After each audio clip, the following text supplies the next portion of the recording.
In this video, we're going to talk about some basics of algebra that I think will help you in your preparation for success in chemistry. For some of you, it's been a long time since we've talked about algebra. Maybe it's been 10 years since your last algebra class.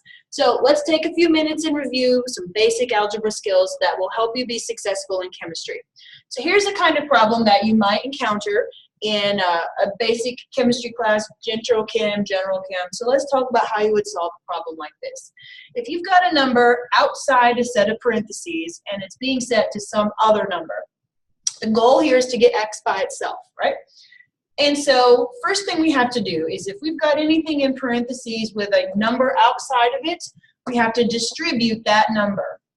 Okay, so I need to distribute this number and I need to distribute it here as well.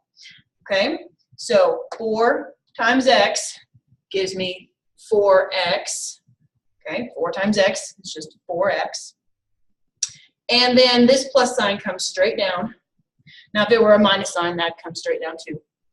And then I say 4 times 9. Okay, so 4 times 9 is 36. Equals 50. Okay. So first thing we did is we distributed the 4 to everybody inside the parentheses. Now the parentheses are gone, and now I've just got to continue condensing this. So the goal here is to get x by itself.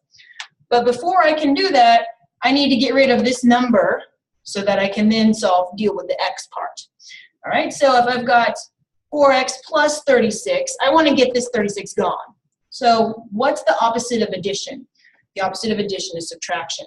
So if I subtract 36 from this side to make that go away, I have to do the same thing to the other side, right? Minus 36. Okay, so if you don't like mental math, there's nothing wrong with using your calculator. So if it's not something you're comfortable with, there's no shame in putting it in your calculator. 50 minus 36, right, gives you 14.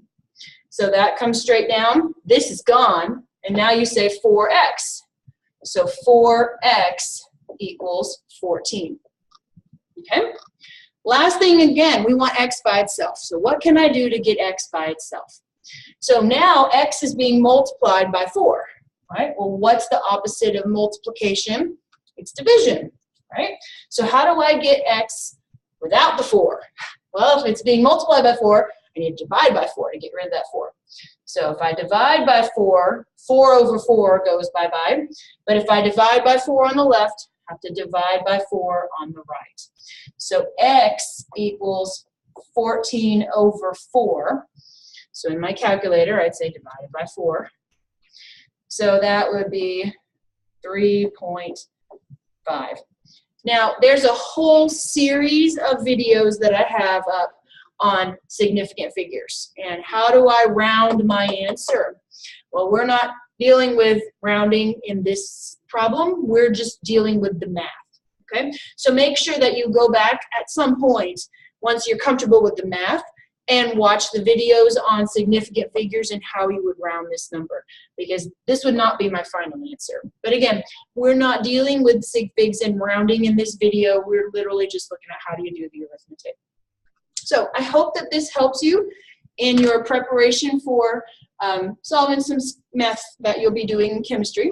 And if you have any problems with algebra, please feel free to contact me. You can email me or call or come see me in office hours. Thanks.